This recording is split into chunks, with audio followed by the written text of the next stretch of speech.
காட்பாடியினுடைய வளர்ச்சி, வெள்ளூர் மாவட்டத்தினுடைய வளர்ச்சி. ஐயா ஒண்ணு இல்ல, ஒரு கவர்மெண்ட் சுவர்ல நீங்க ஒரு வால் பெயிண்டிங் எழுதினா கூட துரைமுருகன் கிட்ட அனுமதி வாங்கி தான் வால் பெயிண்டிங் எடுக்கணும். ஏன்னா அவர் என்ன சொல்லுவாருன்னா, அவரு காலத்துல மந்திரியாக இருக்கும் பொழுது கட்டினது, அப்ப அது திமுகக்கு சொந்தம். தனியா எங்கேயாச்சும் பார்த்திருக்கீங்களா? அப்ப திமுக காலத்துல ரோடு போட்டோம்னா திமுகவுக்கு சொந்தம். எப்ப உங்களுக்கு புரிய வைக்கிறது? இதெல்லாம் மக்கள் வரிப்பணம். எப்ப ஐயா புரிய வைக்கிறது? மக்களுடைய வரிப்பணத்துல பாலம் கட்டுறீங்க, மக்களுடைய வரிப்பணத்துல ரோடு போடுறீங்க, எப்ப நாம புரிய வைக்கிறது ஐயா? ஐயா இன்னைக்கு துரைமுருகன் அவர்கள் நீர்வளத்துறை அமைச்சர். அவருடைய சாதனையை பாருங்க ஐயா. அவர் நீர்வளத்துறை அமைச்சராக வந்த பிறகு கர்நாடகாவில் மேகதாத்துவில் காங்கிரஸ்காரன் டேம் கட்ட ஆரம்பிச்சுட்டான். அதுக்கான வேலைக்கெல்லாம் இறங்கிட்டான். ஒரு 4 கொத்தனாரை கூட்டிட்டு கேரளாக்கு போனார் அவர். நான் கேட்டேன், எதுக்கு 4 கொத்தனாரை கூட்டிட்டு போறீங்க? நான் பேபி அணையை சரி பண்ணிட்டு வர்றேன்னு போனார். 4 கொத்தனார் இங்கானா பேபி அணை என்னாச்சுன்னு தெரியல. இன்னைக்கு முல்லை பெரியாறு பிரச்சனை முன்பு இருந்ததை விட தீவிரம் அடைந்திருக்கு. கேரளாட்ட பிரச்சனை, கர்நாடகாட்ட பிரச்சனை. இன்னைக்கு நம்ம கொங்கு பகுதி, நான் வசிக்கக்கூடிய பகுதியில் ஐயா அவினாசி அத்திக்கடவு திட்டம் மிக மிக முக்கியமானது. ஆயிரக்கணக்கான ஏக்கர் விவசாயிகளுக்கு தண்ணி வரணுங்க ஐயா. 65 ஆண்டுகளாக இருக்கக்கூடிய திட்டம். போன ஆட்சி முடியும் பொழுது போன ஆட்சி சொன்னாங்க, நாங்க 98% நிறைவேற்றிட்டோம், இன்னும் 2% தான் நிறைவேற்றலை. நான் சொல்றதுங்க ஐயா 31 மாசத்துக்கு முன்னாடி. இப்ப திமுக காரங்க என்னெல்லாம் சொன்னாங்க பாருங்க. பொதுப்பணித்துறை அதிகாரிகள் 2022 ஆண்டு தொடக்கத்தில் சொன்னாங்க, ஆகஸ்ட் மாசத்துல 100% முடித்து விடுவோம். 24 மார்ச் 2022 அண்ணன் பழனிவேல் தியாகராஜன் சொன்னாரு, இது பழைய பழனிவேல் தியாகராஜன், இப்ப இல்லைங்க, அந்த டேப் ரிலீஸ் பண்றதுக்கு முன்னாடி இருந்தவர் அமைச்சர் பழனிவேல் தியாகராஜன் சொன்னாரு, ஜூன் மாசம் எல்லா பணியும் முடிச்சிருவோம். 7 ஆகஸ்ட் 2022 அமைச்சர் துரைமுருகன் சொன்னாரு, டிசம்பர் மாசத்துல எல்லாம் முடிச்சிருவோம். 12 ஜனவரி 2023 முத்துசாமி சொன்னாரு, 2023 ஜனவரிக்குள்ள எல்லாம் முடிச்சிருவோம்.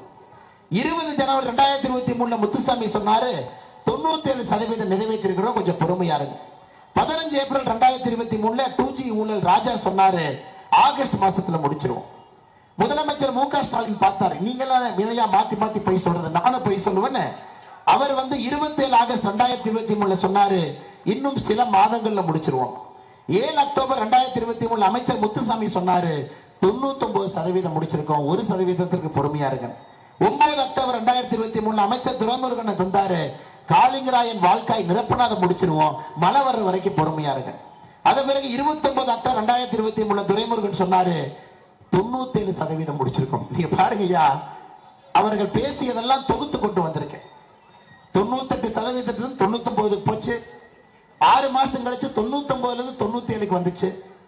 ஒரு அமைச்சர் ஒரு கணக்கு.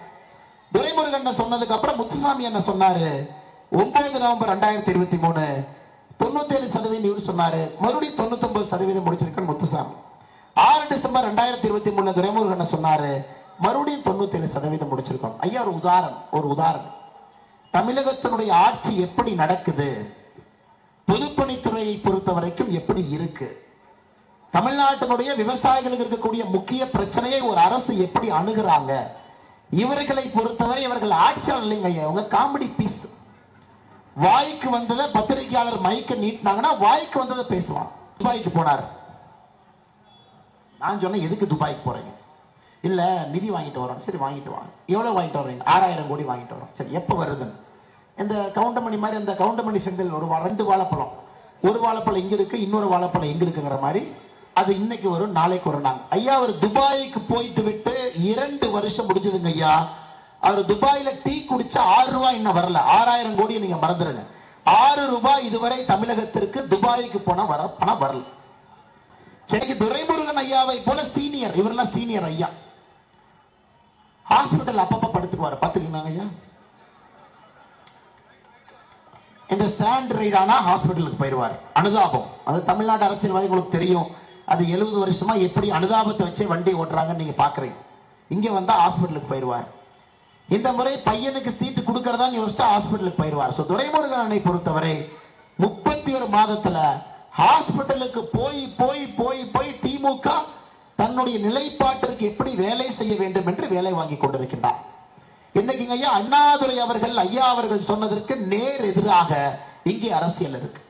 அப்பா அமைச்சர், அதுவும் தமிழகத்துல 2வது சீனியர் அமைச்சர், பொதுப்பணித்துறை அமைச்சர், போர்ட்போலியோ ரேங்க்ல நம்பர் 2 முதலமைச்சருக்கு அப்புறம். பையன் எம்பி. இந்த அநியாயத்தை எங்கேயும் நீங்கள் பார்த்திருப்பதற்கு வாய்ப்பில்லை. ஆனால் சகோதர சகோதரியா, நீங்க திமுக இருந்தாலும் சரி, நீங்க வேறொரு கட்சியில் இருந்தாலும் சரி, அண்ணாதுரை அவர்களுடைய கொள்கையை நீங்க பின்பற்றீங்கன்னா திமுகவையும் வேறு திராவிட கட்சிகளையும் நீங்கள் வீட்டுக்கு அனுப்ப வேண்டிய நேரம் இது. அவருக்கு நேர் எதிராக இன்னைக்கு அரசியல் நடந்து கொண்டிருக்க. நேர் எதிராக சாராய பணம், லஞ்ச பணம், ஊழல் பணம், குடும்ப ஆட்சி, ஒரு தலைமுறை அல்ல, 2 தலைமுறை அல்ல, 3 தலைமுறை அல்ல, 4வது தலைமுறை என்று கொண்டிருக்கின்றார். காட்பாடி அப்படியே தாங்க ஐயா இருக்கு. இன்னைக்கு காட்பாடியில் ஒரு வளர்ச்சி வரணும்னா கூட மத்திய அரசனுடைய பணத்திட்டத்தின் மூலமாக, மத்திய அரசனுடைய திட்டத்தின் மூலமாக தான் இன்று காட்பாடி வளர்ந்து கொண்டிருக்கிறது. லஞ்சம், குடும்பம், சாதி, அடாவடித்தனம், இந்த 4னுடைய மொத்த இலக்கணமாக இருக்கக்கூடிய திராவிட முன்னேற்ற கழகத்தை 2024 பாராளுமன்ற தேர்தலில் தோற்கடித்து இந்த 4ம் இருக்கக்கூடாது என்பதற்காக இத்தனை ஆண்டுகளாக தன்னுடைய அரசியல் வாழ்க்கையிலே போராடி கொண்டிருக்கக்கூடிய பாரத பிரதமர் நரேந்திர மோடி அவர்களை 3வது முறையாக நீங்கள் ஆட்சி கட்டளை அமர்த்த வேண்டிய நேரம் இது வந்துவிட்ட சகோதர சகோதரிகளே. நிச்சயமாக நீங்கள் இதை செய்வீர்கள் என்கின்ற நம்பிக்கை எனக்கு இருக்கு. பாதகம் செய்பவரை கண்டால் நாம் பயங்கொள்ளலாகாது பாப்பா, மோதி மிதித்து விடு பாப்பா, அவர் முகத்தில் உமிழ்ந்து விடு பாப்பா. அண்மை செய்திகளை உடனுக்குடன் தெரிந்து கொள்ள இணைந்திருங்கள் இயம்நாடு தொலைக்காட்சியுடன்.